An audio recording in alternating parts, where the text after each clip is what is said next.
Haleluya. Kuna samaki aina ya kamongo, mnafahamu? Wale mimi nakulaga wale. Tukiona baba wa nyumba tunawapenda sana. Sasa asili ya wale wakoje? Asili ya wale inapofikia muda wakati wa kiangazi, maji yanapokuwa kikauka, asili yake huwa linafanyaje? Huwa linafuata, linaenda linashuka kwenye tope, yaani linachimba. Lile hoga ni kama linachimba kabisa shimo. Yule ni tofauti na kambale. Kambale maji yakikauka ni kama huwa wanakufa kabisa pale. Si sawa? Ila yule sio rahisi. Si sawa? Na hata kambale.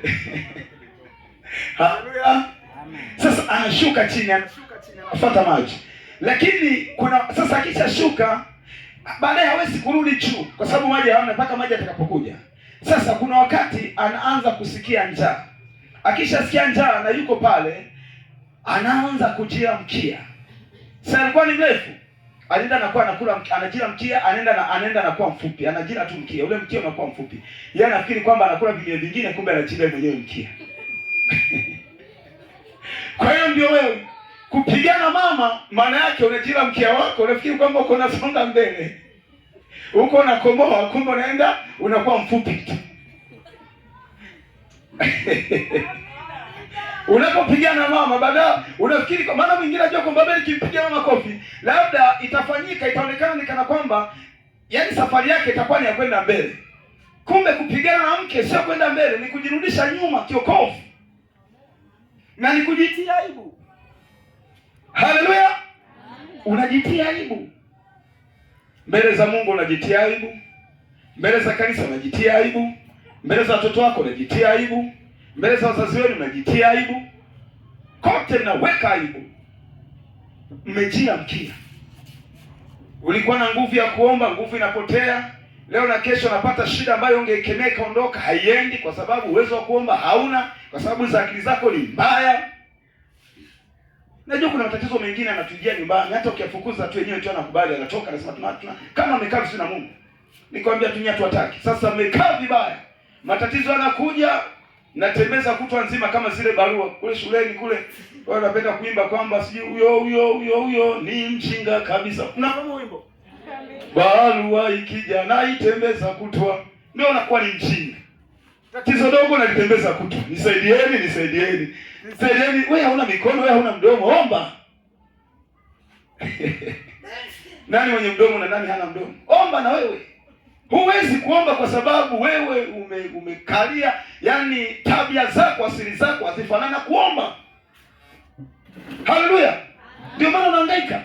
Kwa hiyo ninaposema kwamba tutunze wokovu, nina maana ya kwamba mwisho wa siku kesho tukionewa na lolote tuwe na uwezo wa kukemea. Amen. Kuna wakati mchungaji anasafiri anaondoka. Kuna wakati matatizo yanakuja usiku manane. Unapiga simu mchungaji haipatikani. Unapiga simu mchungaji simu yako hapokei. Utaamka saa nane. Mwisho kuamka vitakushinda, utaamua tu kukaa hivyo kwamba basi wewe hivi mwisho siku unatengeneza shida. Umao tunamchukua mtu huyo. Leti kana kwamba ungesimama na kuomba ungemsaidia. Sasa kuomba huo. Tukikuuliza nini eti sio karama yangu. Sasa ni karama ya nani? Mimi sikuitiwa hivi. Nani sasa alitiwa hivi na nani hakuitiwa hivi?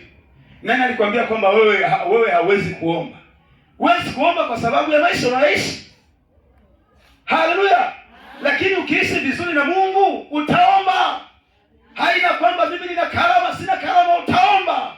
Karama ni kukaa vizuri na Mungu, sema amen. Karama ni kukaa vizuri na Mungu. Haleluya. Ukikaa vizuri na Mungu, hata kama hujui kuomba, mtu akija ukimwambia nisimamie, akisha kusimamia tu anafunguliwa. Bwana Yesu asifiwe. Amen. Ukimwambia nisimamie, akisha kusimamia tu anafunguliwa. Au niite mtu hapa, nimwambie nisimamie wote. Bwana Yesu asifiwe. Amen. Akinisimamia tu anafunguliwa. Hapa sasa naanza kujiuliza, sasa je, ni nini kimetumika? Ni vile tulivyokaa na Mungu. Lakini kama tungelikuwa mbali na Mungu, tungelikuwa mbali na uso wa Mungu, hata kama tungeomba watu wasingefunguliwa. Kwa hiyo hawafungulii watu kwa sababu tuna karama. Amen. Watu wafunguliwi kwa sababu tuna karama. Hapana. Watu wanafunguliwa kwa sababu tunamwabudu Mungu, tumekaa vizuri na Mungu. Haleluya. Kwa hiyo yote anayekaa vizuri na Mungu ana uwezo wa kufanya mambo makubwa. Na kujua kwamba una karama au hauna karama, hauwezi ukajijua kama hujakaa vizuri na Mungu. Ili kujijua kwamba mimi nina karama au sina karama, kaa na Mungu. Haleluya. Amen. Siku moja Mungu akanionyesha, alikuwa ananifundisha kuomba. Roho wa Mungu alikuwa ananifundisha kuomba. Ile ilikuwa ni kwenye ndoto. Sasa nikaona nimesimama na mtu mmoja. Mimi niko hivi, naye yuko hivi. Wakatupa mgonjwa mmoja. Wakatuambia kwamba muombe mgonjwa huyo. Sasa yule, mimi nilipokuwa nikimwombea yule mgonjwa, nikaona naona mgonjwa anafunguliwa ndio, lakini ni kwa shida. Haleluya. Anafunguliwa ndio, lakini ni kwa shida. Yule wa pili niliyekuwa nikimwona alikuwa akifanya hivi, yule mgonjwa ni kama amepigwa maji ya moto. Yaani akifanya hivi mkono roho, yaani ni kama amemwagiwa maji ya moto. Alafu ananiambia omba na wewe. Nikiomba mimi anafunguliwa, lakini ni kwa shida. Sasa nikauliza kwenye ndoto, hii maana yake nini? Nikaambiwa unatakiwa utafute nguvu kama hii. Sema amen. Sema amen. Nikaambiwa hiyo sio nguvu. Wapo wakati mwingine sasa mbona nimemtoa? Lakini nikaambiwa sio nguvu. Haleluya. Amen. Bado haujaomba. Nguvu, unaiona nguvu unatakiwa uitafute. Haleluya. Amen. Sasa kwa nini hakuniambia kwamba karama yako inatakiwa iwe hivi? Inaambia tafuta nguvu kama hii. Tafuta. Kwa hiyo nguvu tunatafuta. Tunaitafuta. Haitutafuti sisi, ndio tunaitafuta. Karama tunazitafuta. Haleluya. Haleluya. Mazuri tunayatafuta. Usikae tu kwamba mimi nina karama, haiwezekani. Haiwezekani. Karama inachochewa. Karama inafufuliwa. Haleluya. Karama inafufuliwa. Na ili kujijua kama una karama, ni lazima ubadilishe mfumo wa maisha. Waanze kuishi maisha ya kimbingu. Bwana Yesu asifiwe. Magomvi kwako iwe mwiko. Sehemu kubwa jipe roho ya ibada.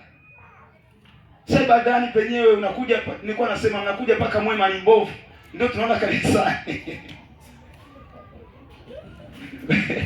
Paka mwema ni mbovu. Kwamba hii Elizabeth paka mwema ni mbovu. Amna. Haleluya. Siabudu Mungu, sio paka mwema ni mbovu. Tumika. Tumika. Haleluya. Tumika. Tumika. Tumikeni. Mtumikieni Mungu. Nikasema kwamba somo kulinda wokovu.